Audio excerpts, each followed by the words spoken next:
Kita semua pasti sudah sering mendengar julukan hidung belang. Sebagian orang Jawa menyebut rai tukmis. Bisa juga disamakan dengan padanan kata playboy. Semuanya bisa dipastikan seks oriented.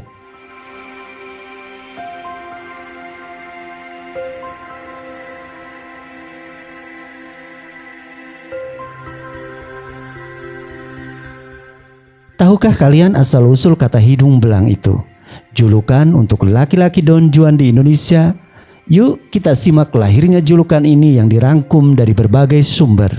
Sebelum lanjut, bumper dulu Pak Bos, Bu Bos.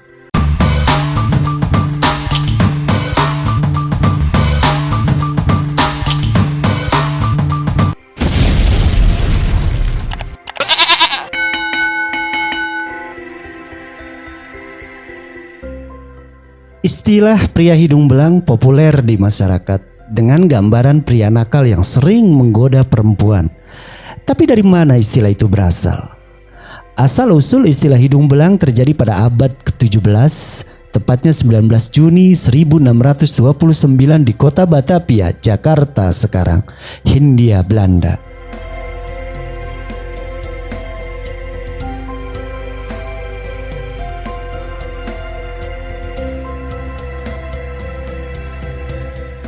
Saat itu Batavia dipimpin seorang gubernur jenderal Zhang Pieterszoon Chun. Di masa pemerintahan Chun, hukuman mati tidak pandang bulu, terutama kepada para penjahat. Salah satu cerita hukuman mati yang diperintahkan Chun dan melegenda di bumi persada kita hingga kini adalah dipenggalnya seorang prajurit Belanda bernama Pieter Coutenhove.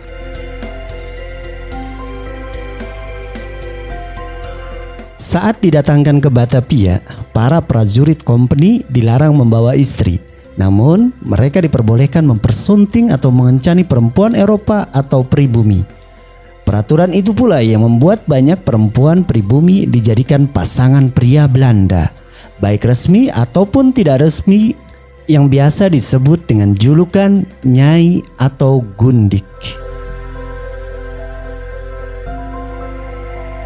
Pieter Coutenhove saat itu bertugas sebagai pengawal kastil Batavia, sehingga sering keluar masuk rumah sang gubernur jenderal yang saat itu berusia 17 tahun. Ternyata bernyali besar.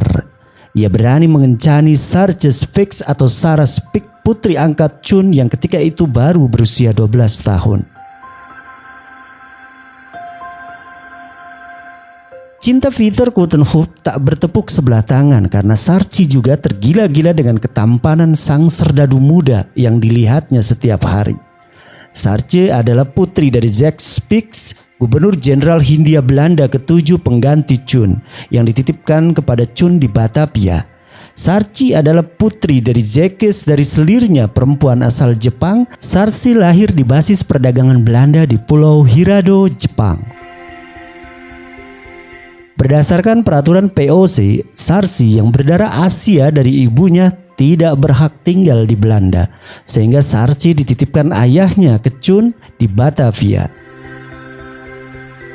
Dalam buku berjudul Sarah Spix yang ditulis Chu Pitbach dan diterbitkan pertama kali di Bandung pada 1926 diceritakan, saat tinggal bersama Chun, Sarci yang masih belia jatuh hati kepada Pieter Coutenhove, seorang serdadu muda yang disebut memiliki wajah rupawan.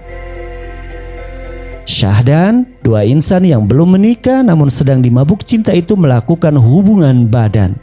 Tak tanggung-tanggung Pieter Coutenhove tertangkap basah sedang meniduri Sarce di dalam kamar di rumah Chun. Celakanya, kisah percintaan terlarang lantaran beda kasta itu terbongkar. Kabar percintaan dua remaja itu pun sampai ke telinga Chun yang disebut orang Betawi sebagai si Tuan Jangkung.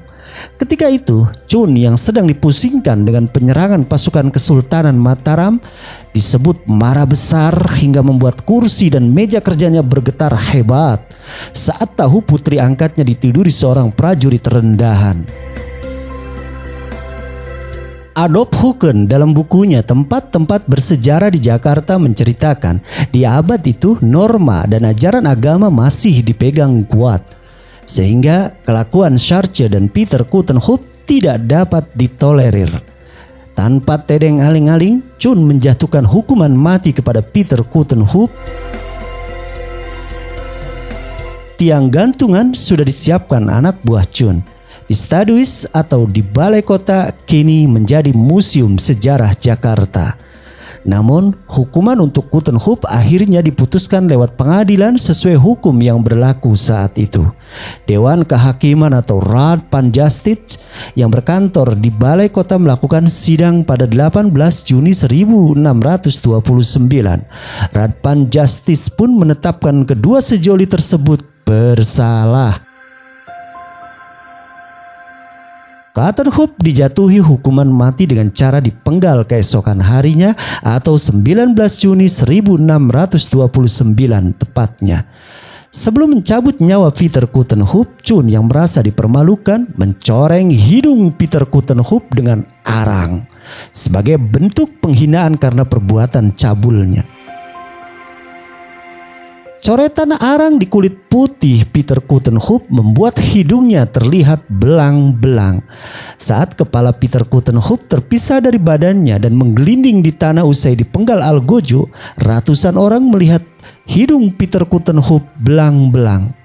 Sejak saat itu sebutan hidung belang menyebar dan disematkan kepada pria genit dan sering main perempuan. Lantas bagaimana dengan nasib Sarce? Sebenarnya ia nyaris mendapatkan hukuman serupa seperti kekasihnya, tetapi nyawanya selamat. Meski begitu, Sarce tetap mendapat hukuman, yakni dicambuk dengan keadaan setengah badan tanpa mengenakan pakaian di depan ratusan warga Batavia dan jenazah kekasihnya. Tak lama setelah kejadian itu, Chun meninggal dunia. Chun disebut meninggal akibat wabah malaria atau kolera di saat bersamaan dengan diserangnya Batavia oleh tentara Kesultanan Mataram yang dipimpin Sultan Agung. Usai kejadian itu, Jack Spix, ayah Sarce pun pulang ke Batavia dan diangkat menjadi gubernur jenderal. Ia lalu menikahkan putrinya dengan Georgius Candidius, seorang pendeta Calvinis. Sarce pun menemani suaminya ke basis dagang Belanda di Formosa, kini Taiwan. Di sana Sarce dikabarkan meninggal dunia pada 1636 atau ketika berusia 19 tahun. Masih suka gonta-ganti pasangan? Atau larak lirik yang bening-bening? Atau mungkin juga suka ngincer-ngincer bini tetangga? Hati-hati, kepala Anda bisa gelinding dengan hidung cemong-cemong alias hidung belang-belang.